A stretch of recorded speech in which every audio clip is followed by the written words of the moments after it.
ittiba'il hawa. Alhamdulillahilladzi ja'alana indal fitri wal adha. Asyhadu an la ilaha illallah wa asyhadu anna Muhammadan abduhu wa rasuluh. Wa man yunkirhu faqad dhalla dhalalan ba'ida. Wa sallallahu ala sayyidina Muhammadin wa habibina al-Mustafa Muhammadin nabiyil huda allazi la yantiqu an hawa in huwa illa wahyu yuha. Wa ala alihi wa ashabi ahli sidqi wal wafa. Amma ba'd.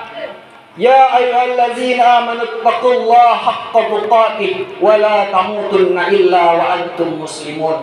Qala Allah Ta'ala fil ayatil ukhra, a'udzu billahi minasy syaithanir rajim. Bismillahirrahmanirrahim. Inna a'tainakal kautsar fasholli li rabbika wanhar inna syani'aka huwal abtar.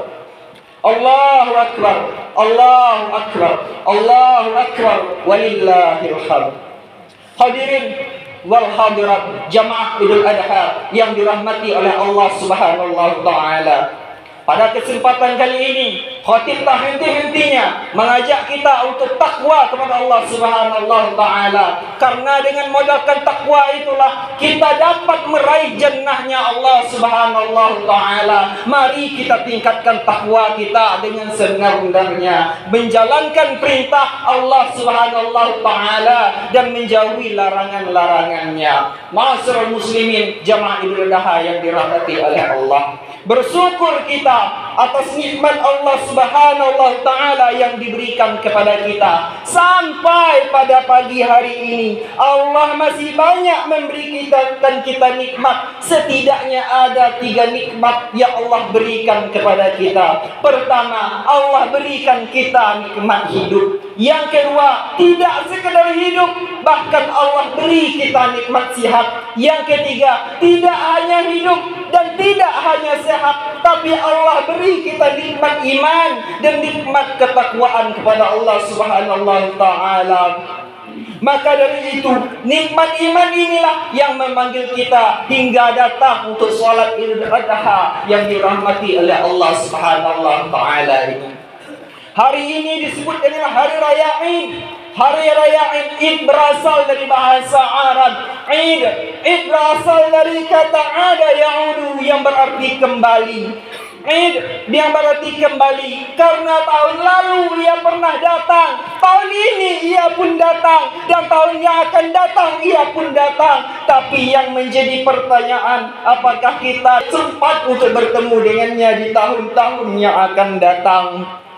Apakah kita sempat untuk mendengar khutbah lagi di tahun yang akan datang? Apakah kita sempat untuk berkurban lagi di tahun yang akan datang? Dan yang lebih sedihnya, apakah kita dapat melihat wajah-wajah yang sekarang kita tatap di Idul Adha ini? Belum tentu tahun depan kita dapat lagi menatap wajahnya. Wahai hadirin, apakah kita akan berjumpa dengan tahun yang akan datang? Maka bisa jadi sholat Id kali ini adalah sholat Id yang terakhir bagi kita. Bisa jadi mendengar khutbah kali ini adalah mendengar khutbah Id yang terakhir bagi kita. Bisa jadi kita bertemu dengan teman, kita bertemu dengan kerabat, kita bertemu dengan saudara, kita bertemu dengan orang tua dalam sholat Id kali ini. Tapi belum tentu kita akan bertemu lagi dengan mereka di tahun-tahun yang akan datang. Allahu Akbar, Allahu Akbar, walillahil hamd. Banyak saudara-saudara kita sebenarnya ingin bersama dengan kita, sholat Id bersama kita untuk memuliakan hari yang barokah ini. Tapi Allah cabut nikmat kesehatan dari dirinya. Tahun lalu kita melihat kiri kita melihat kanan kita, ada saudara, ada kerabat, ada orang tua. Kita melihat wajah mereka, kita melihat keadaan mereka. Tapi sekarang, apakah kita melihat mereka lagi? Apakah kita melihat wajah-wajah yang tahun lalu pernah datang ke masjid ini bersama kita? Apakah mereka tak lagi datang? Apa sebabnya mereka tak datang? Apakah karena mereka telah dipanggil oleh Allah Subhanahu wa taala, atau mereka sakit sakit di rumahnya, stroke di rumahnya, hingga mereka tak dapat lagi datang untuk sholat id bersama-sama dengan kita. Yang di perantauan ke pulang, yang jauh kembali untuk memuliakan hari yang dimuliakan oleh Allah Subhanahu wa Ta'ala ini. Ada orang yang hari ini tak lagi bersama kita. Mungkin saja orang itu orang yang paling berjasa dalam hidup kita. 9 bulan 10 hari lamanya kita menumpang di dalam rahimnya. Dia selalu mencintai dan menyayangi kita. Namun wajah itu tak lagi nampak. Canda tawanya tak lagi ada. Kenang-kenangan itu hanya tinggal di pelupuk mata. Ibunda tercinta, kalau dia masih hidup hari ini, kembali dari tempat ini, temui dia, cium tangannya, peluk dirinya, dan mintalah padanya maaf atas segala dosa, silap dan salah. Serta jangan lupa katakan juga padanya, "Oh ibunda, anakmu ini minta doa, doanya makbul. Karena doanya itulah kita selamat di dunia, karena doanya itulah kita bahagia hidup di dunia."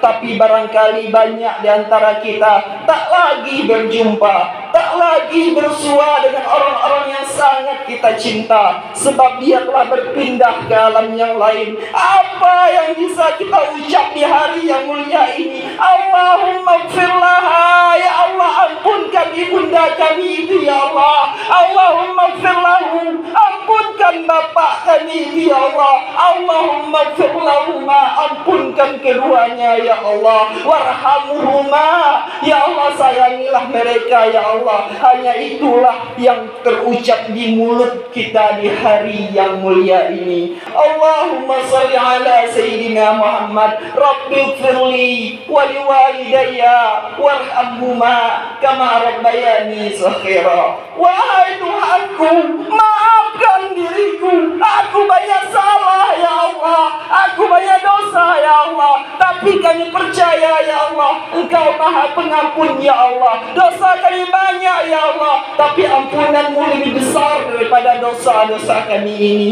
Wali walidayya, ampunkan juga dosa kedua orang tua kami. Warhamhuma, sayangi mereka ya Allah. Kama rabbayani saghira, sayangi mereka sebagaimana mereka menyayangi kami ketika kami kecil. Allahu Akbar, Allahu Akbar, Allahu Akbar. Walillahil hamd. Hadirin wal hadirat, salat jemaah Idul Adha yang dimuliakan Allah Subhanahu wa Ta'ala. Setiap tahun kita hadir melaksanakan sholat Idul Adha, namun banyak hikmah ibadah kurban yang belum mampu kita terapkan dalam kehidupan kita sehari-hari. Ibadah kurban ini sudah ada sejak zamannya Nabi Adam, sudah ada sejak zaman Nabi Adam, kemudian dilanjut di zaman Nabi Ibrahim, dan dilanjutkan pula di zaman Nabi Muhammad sampai kepada kita saat ini. Tapi kenapa bercerita ibadah kurban? Selalu mengingatkan kita dengan pengorbanannya Nabi Ismail, selalu mengingatkan kita dengan Nabi Ibrahim alaihissalam. Kenapa bukan Nabi Adam? Kenapa bukan Nabi Muhammad? Bukankah Nabi Adam Nabi yang pertama? Bukankah Nabi Muhammad Nabi yang terakhir dan Nabi yang termulia? Kenapa harus Nabi Ibrahim? Karena syariat kurban di dalam syariatnya Nabi Muhammad berasal daripada syariat kurbannya Nabi Ibrahim alaihissalam. Maka dari itu kita melaksanakan penyembelihan hewan kurban, bukan anak yang dikurbankan, karena Allah mengganti Nabi Ismail tersebut dengan sesembelihan yang besar, dengan kibas yang besar atau kambing yang besar. Ma'asyiral muslimin, jamaah Idul Adha yang dirahmati oleh Allah Subhanahu wa Ta'ala. Apa hikmah yang dapat kita petik hadirin rahimakumullah? Ibadah kurban bercerita kepada kita bagaimana dulu ada seorang insan, ada seorang hamba Allah yang bernama Ibrahim alaihissalam, digelar Khalilullah. Allah yang memberinya gelar. Wattakhadallahu Ibrahim khalila. Allah panggil Ibrahim dengan khalila, yang dicintai Allah, yang disayang Allah. Namun yang harus kita ingat, orang-orang yang sangat disayang sayang Allah. Bagaimana Nabi Ibrahim selalu diuji oleh Allah. Semakin taat kepada Allah, semakin diuji oleh Allah. Semakin dicintai Allah, semakin kuat ujian yang diterima oleh Nabiullah Ibrahim alaihissalam. Pertama, Nabi Ibrahim diuji dengan bapaknya. Bapaknya sendiri yang menjadi ujian bagi Nabi Ibrahim, bukan orang lain, belum masyarakatnya, tapi ayah kandungnya. Jejak ini terekam di dalam Al-Quran ketika Nabi Ibrahim alaihissalam berkata dengan santun, dengan lembut, dengan lemah gemulainya kepada bapaknya. Apa kata Nabi Ibrahim? Atattakhidhu asnaman alihah. Wahai ayahku, wahai bapakku, patutkah engkau menjadikan patung-patung ini sebagai sesembahan? Patutkah patung-patung ini engkau jadikan sebagai Tuhan? Patutkah patung-patung yang telah engkau buat ini lalu engkau sembah lagi? Bagaimana jawaban dari ayahnya Nabi Ibrahim alaihissalam? Ya Ibrahim, wahai Ibrahim, la illam tantahi, kalau engkau tidak berhenti menceramahi aku, la illam tantahi, kalau kau tak berhenti mendakwahi aku, la illam tantahi, kalau kau tidak berhenti mengajarkanku tentang agama Tuhanmu, la arjumannaka, akan kurajam engkau, la arjumannaka, akan kubunuh engkau, la arjumannaka, akan kulempar engkau pakai batu sampai mati. Wahjurni maliya, tinggalkan aku dalam waktu yang lama, kata bapak Nabi Ibrahim alaihissalam. Begitulah yang dialami oleh Nabiullah Ibrahim. Tapi apa jawaban dari Nabi Ibrahim? Salamun alaika, semoga keselamatan dilimpahkan kepadamu wahai ayahku. Sa'astaghfiruka rabbi, aku akan meminta ampunan bagimu kepada Tuhanku. Innahu kana bi hafiya, sesungguhnya dia sangat baik kepadaku. Ujian pertama bukan dari orang lain, tapi dari keluarga dekatnya sendiri. Diuji dengan sang bapak yang tidak seakidah, selamat. Diuji dengan keluarga dekat, Nabi Ibrahim selamat akidahnya, maka dia tidak pernah durhaka kepada bapaknya. Selamat ujian bapak. Dilanjut dengan ujian umatnya, masyarakatnya yang diajak untuk menyembah Allah, justru malah berbalik untuk membakar Nabi Ibrahim. Harikuhu, bakar Ibrahim. Kemudian mereka kumpulkan kayu-kayu bakar, Nabi Ibrahim pun dibakar. Tidak ada yang kasihan, tidak ada lagi orang yang sayang, tidak ada lagi tempat mengadu kecuali hanya kepada Allah Subhanahu wa taala. Nabi Ibrahim pun berdoa, hasbunallahu ni'mal wakil, cukuplah Allah Subhanahu wa taala sebagai penolong dikala tidak ada lagi penolong bagi kehidupan kita. Musibah mustahil untuk teratasi, maka ada satu tempat bergantung, tempat mengadu, yakni Allah Subhanahu wa taala. Kemudian Allah berkehendak, Allah berfirman kepada api, qulna ya nar kuni barda wa salaman ala Ibrahim. Kami berfirman kepada api, kata Allah, wahai api, menjadi dinginlah, jadilah dingin dan menjadi keselamatan bagi Nabi Ibrahim. Api tidak jadi membakar Ibrahim, walaupun umatnya, walaupun masyarakatnya tak mau diajak untuk menyembah Allah. Nabi Ibrahim tetap sabar dan tabah. Lulus ujian, diuji dengan keluarga. Lulus ujian, diuji dengan bapak. Selamat ketika diuji dengan masyarakat, maka diuji dengan pernikahan. Lama menikah, namun tak kunjung mendapat anak. Kemudian menikah lagi dengan Siti Hajar di usianya yang sudah tidak muda lagi. Sampai masanya 86 tahun umur Nabi Ibrahim alaihissalam, baru ia diberi oleh Allah Subhanahu wa taala keturunan. Lama ia menunggu kehadiran buah hati, belahan jiwa, anak tersayang satu-satunya. Tak pagi, sore, siang, malam Nabi Ibrahim berdoa, Rabbi habli minas sholihin. Ya Allah, ya Tuhan kami, berilah kami anak yang soleh. Tapi ketika anak itu lahir, ujian kehidupan belum selesai, Nabi Ibrahim diperintah oleh Allah Subhanahu wa taala menyembelih anaknya. Perintah tersebut diterima oleh Nabi Ibrahim dalam mimpinya. Maka mimpi tersebut disampaikan kepada anaknya. Berita dalam mimpinya, mimpi Nabi adalah wahyu, maka disampaikan kepada sang anak. Sang anak pun menyikapi mimpi bapaknya, mimpi ayahnya dengan bijaksana. Ya, apa jawaban daripada Nabi Ismail alaihi salam? Ya abati alma tu'mar. Wahai bapakku, kerjakanlah apa yang telah diperintahkan oleh Allah Subhanahu wa taala kepadamu. Satajiduni insyaallah minas sabirin. Insyaallah kamu akan mendapati aku termasuk orang-orang yang sabar. Tak kala keduanya berserah diri kepada Allah, dan Nabi Ibrahim pun membaringkan anaknya, bersiap menyembelih anaknya. Kemudian Allah ganti anak itu dengan sesembelihan yang besar. Wa qadainahu bi dzibhin azim. Kami tebus anak itu dengan sesembelihan yang besar, kata Allah Subhanahu wa taala. Allahu akbar. Allahu akbar. Allahu akbar walillahil hamd. Jemaah ibadah yang dimuliakan Allah Subhanahu wa taala, ibadah kurban memberi pelajaran bagaimana Ibrahim mencontohkan berbakti kepada kedua orang tua. Saat ini kita tidak memiliki masalah seperti Nabi Ibrahim alaihissalam. Kita hidup dengan orang tua, kita hidup dengan ibu, kita hidup dengan bapak yang seiman, yang seakidah, yang sama-sama meyakini salat 5 waktu adalah perintah Allah Subhanahu wa taala.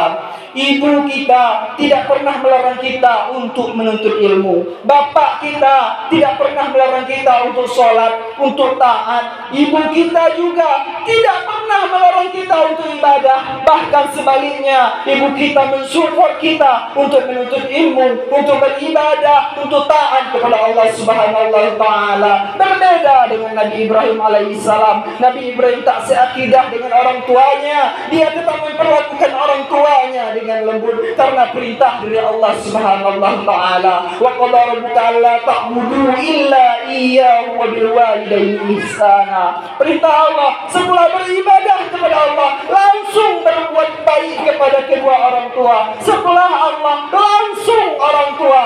Tak seakidah dengan beliau, tapi Nabi Ibrahim pun amat sangat memuliakan orang tuanya. Hadirin jamaah ibadah yang dimuliakan oleh Allah, 9 bulan 10 hari kita numpang di rahimnya, tak kenal lelah dan tak kenal letih. Ia merawat dan membesarkan kita dengan kasih sayangnya. Dialah ibu kita, hadirin rahimakumullah. Adapun bapak kita, sejak kita dikandung dalam rahim ibu kita, kita pun dikandung oleh bapak kita di dalam pikirannya. Pagi, sore, siang, malam, ayah mencari nafkah, tak kenal lelah, tak kenal letih. Dia mencari biaya untuk menyambut kehadiran kita, menyambut kelahiran kita. Dia mencari biaya untuk kita sekolah, dia mencari biaya untuk kita kuliah, dia mencari biaya sampai untuk kita nikah. Tak kenal lelah sampai dia berganti kulit memikirkan biaya untuk kita. Begitu besar pengorbanan orang tua. Namun apa yang bisa kita lakukan di hari ini? Sudahkah kita membalas jasa baik kedua orang tua kita? Mereka tidak pernah hitung-hitungan kepada kita. Mereka tidak pernah berpikir 2 kali untuk menolong kita. Jangankan yang ada di dalam sakunya, yang ada di dalam mulutnya pun dia berikan kepada kita anaknya. Jangankan yang ada di dalam rekeningnya, bahkan tanah yang berbentang luas dia jual untuk kita anaknya. Namun apa yang terjadi hari ini? Kita banyak hitung-hitungan kepada mereka. Kita banyak hitung-hitungan merawat mereka di hari tuanya. Kita banyak hitung-hitungan memberi uang kepada mereka. Kita hitung-hitungan mengunjungi mereka di rumah tua. Mereka tidak minta uangmu, mereka tidak menginginkan hartamu. Mereka hanya ingin bersua denganmu. Mereka hanya ingin berjumpa denganmu di hari yang bergema suara takbir Allahu Akbar, Allahu Akbar, Allahu Akbar. La ilaha illallah, Allahu Akbar, Allah Allahu Akbar walillahil hamd. Mereka hanya ingin berjumpa dengan anak-anak mereka. Mereka hanya ingin berkumpul bersama anak menantu dan cucu mereka. Mereka ingin melihat anak menantu cucu mereka memakai baju koko, memakai kain sarung lalu bersujud. Syukur-syukur anaknya bisa menjadi imam, menantunya bisa menjadi imam, setidaknya cucunya bisa menjadi imam. Maka terkabullah doa mereka selama ini. Rabbana hablana min azwajina wa zurriyatina qurrata a'yun waj'alna lil muttaqina imama. Mereka meminta kepada Allah anak keturunan yang soleh dan soleha, anak keturunan yang sejuk dipandang mata. Saat dilihatnya kita sholat, kita jadi imam, meleleh air matanya karena bahagia, meleleh air matanya karena bersyukur kepada Allah Subhanahu wa taala. Di saat itulah terbuka pintu-pintu rahmat Allah Subhanahu wa taala. Namun apabila orang tua kita telah tiada, kenanglah mereka. Dulu kita bersama mereka berhari raya, tapi saat ini dia tidak lagi nampak. Kita tidak lagi melihat senyum mereka. Senyumnya hanya tinggal di pelupuk mata. Dia tidak pernah lagi kembali ke dunia. Maka berdoalah, doakan mereka. Orang-orang yang di dalam kubur selalu menunggu kiriman doa dari kita-kita yang masih hidup ini. Allahu Akbar, Allahu Akbar, Allahu Akbar walillahil hamd. Hadirin jamaah idul adha yang dirahmati oleh Allah. Kemudian hikmah yang dapat kita ambil dari sejarah Nabi Ibrahim. Titik lemah setiap kita, pasti kita akan diuji oleh Allah di sana. Di mana titik lemah kita, disitulah Allah akan menguji kita. Apa benar kita bertakwa kepada Allah Subhanahu wa taala. Hari ini 10 Zulhijjah 1446 Hijriah, setelah sholat dan kurban ini, kita akan menyembelih hewan kurban. Hari ini Allah tidak meminta kita menyembelih anak kita, karena Allah tahu mereka adalah buah hati belahan jiwa kita. Yang Allah minta hari ini, kalau engkau benar ingin dekat denganku, kata Allah, belikan hewan kurban dari hasil gaji, dari hasil panen, dari hasil dagang, dari hasil bisnis, dan belikanlah hewan kurban untuk mendekatkan diri kepada Allah Subhanahu wa taala. Sembelih hari ini dalam rangka mendekatkan diri kepada Allah. Geliat iman hanya mampu dilihat seberapa besar kita mampu mengorbankan diri kita kepada Allah Subhanahu wa taala. Jangan mengaku beriman kuat kalau sampai hari ini masih pelit untuk agama. Jangan mengaku beriman kuat kepada Allah kalau di tanggal 10 Zulhijjah ini kita masih pelit berkorban mendekatkan diri kepada Allah. Ini yang Allah sebutkan di dalam Quran surah Al-Kautsar. A'udzubillahi minasyaitonirrajim. Inna a'tainakal kautsar. Kami telah memberi kamu nikmat yang banyak, kata Allah. Bagaimana mensyukuri nikmat Allah Subhanahu wa taala yang diberikan kepada kita ini? Maka Allah berikan caranya dengan dua cara. Fasholli li rabbik. Fasholli li rabbik, dirikan salat. Dirikan sholat, kerjakan sholat hanya untukku, bukan untuk yang lain, kata Allah Subhanahu wa taala. Maka kita niatkan sholat kita lillahi ta'ala, hanya untuk Allah Subhanahu wa taala semata. Wanhar, dan berkurbanlah. Kurban adalah sarana untuk mendekatkan diri kita kepada Allah Subhanahu wa taala. Ini patut untuk kita teladani. Nabi Ibrahim sanggup kehilangan apapun asal jangan kehilangan Allah di dalam dirinya. Allahu Akbar, Allahu Akbar, Allahu Akbar walillahil hamd. Hadirin rahimakumullah.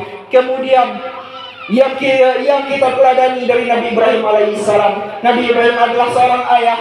Di samping tugasnya sebagai Nabi dan Rasul, misi dakwah, misi tauhid, saudaraku yang dirahmati oleh Allah Subhanahu wa taala, Nabi Ibrahim adalah seorang ayah yang berhasil mendidik anaknya. Ini yang harus kita jadikan iktibar dan ambil pelajaran. Coba kita ulas sejenak.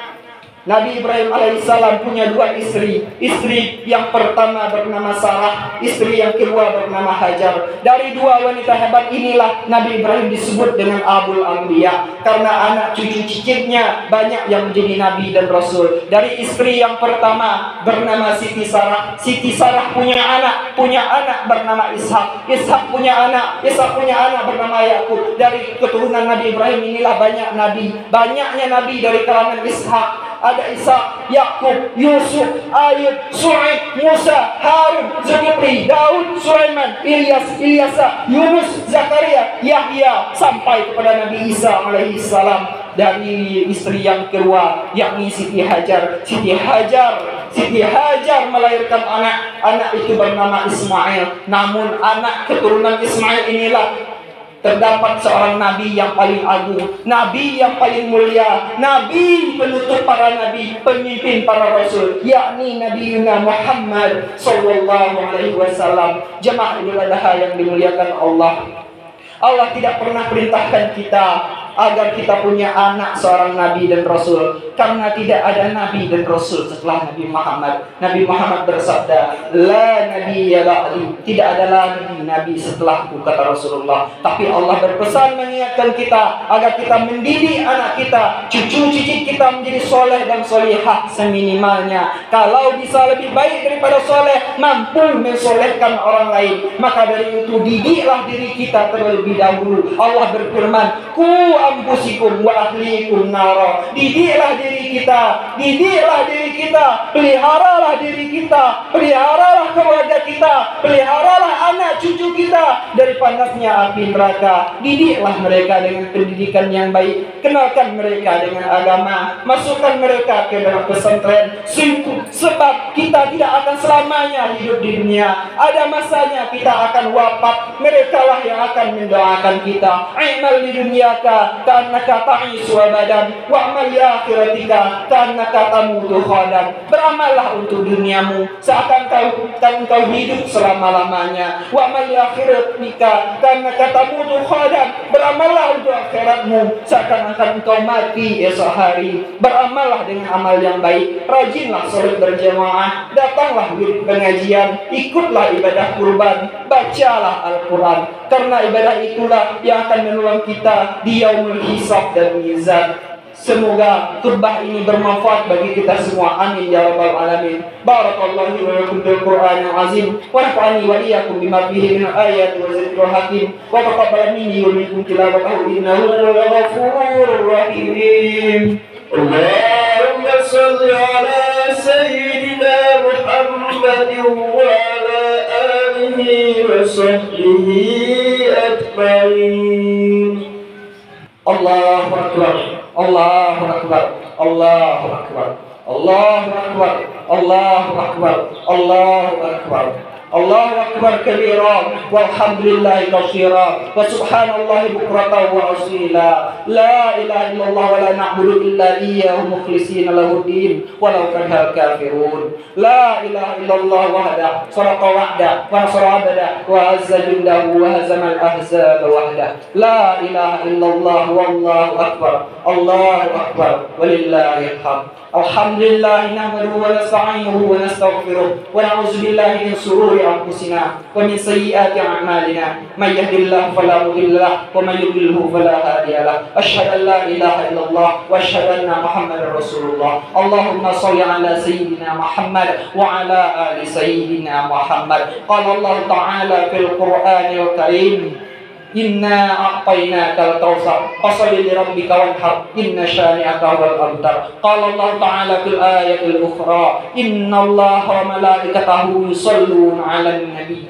ya ayyuhallazina amanu shollu 'alaihi wa sallimu taslima. Allahumma sholli 'ala sayyidina Muhammad wa 'ala ali sayyidina Muhammad kama shallaita 'ala sayyidina Ibrahim wa 'ala ali sayyidina Ibrahim wa barik 'ala sayyidina Muhammad wa 'ala ali sayyidina Muhammad كما باركت على سيدنا إبراهيم وعلى آل سيدنا إبراهيم في العالمين إنك حميد مجيد. اللهم اغفر للمسلمين والمسلمات، اللهم اغفر للمسلمين والمسلمات، اللهم اغفر للمسلمين والمسلمات، مؤمنين والمؤمنات، الأحياء منهم والأموات. اللهم اغفر لنا يا الله، اللهم اغفر لنا ذنوبنا ولوالدينا وارحمهما كما ربيانا صغارا. Ya Allah, ya Tuhan kami, ampunkanlah dosa kami ya Allah. Dosa kami banyak ya Allah. Engkaulah yang maha mengampun ya Allah. Ampunkan dosa kami itu ya Allah.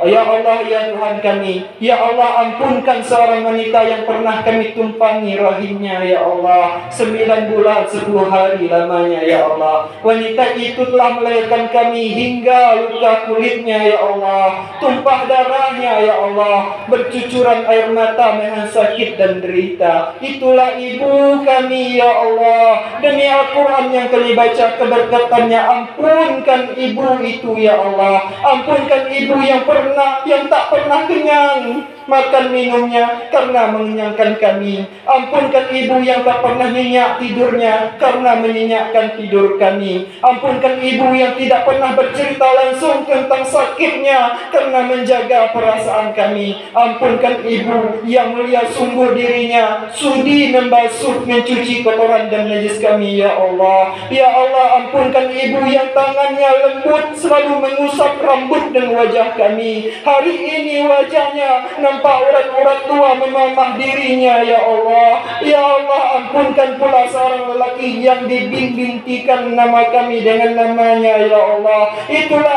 ayah kami, ya Allah, manusia yang mengajari kami asyhadu an la ilaha illallah wa asyhadu anna Muhammadar Rasulullah. Dengannya kami kenal ketegasan dunia ini, ya Allah. Kami kenal peraturan manhaj hidup ini, ya Allah. Kami kenal denganmu, ya Allah. Kami kenal dengan Nabi-Mu, Nabi Muhammad utusan-Mu, ya Allah. Kami kenal bahwa akidah yang sebenarnya mesti dipegang hingga akhir hayat, ya Allah. Ya Allah, ampunkan ayah yang kami selalu tidak memahami dirinya, ya Allah. Ampunkan ayah yang air matanya hanya untuk-Mu, resah dan gelisahnya hanya diceritakan kepadamu, rahasianya hanya Engkau yang tahu. Ampunkan ayah yang bertanya kabar melalui lisannya ibu, yang mengeluhkan uang saku melalui lembutnya tangan ibu dari jauh, tapi apabila kami dekati, wajahnya tegas mendidik kami.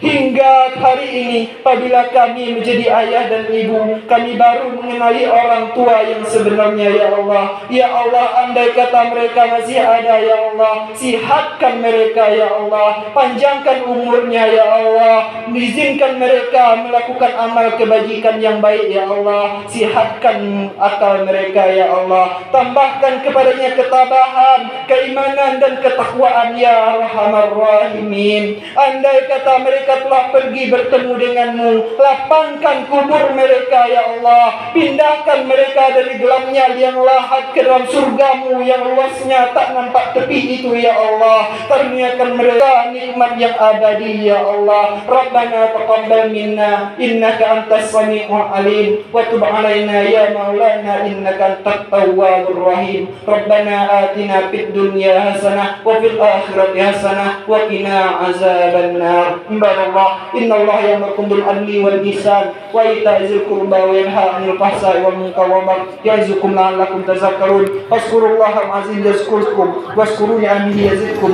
wa la zikrullah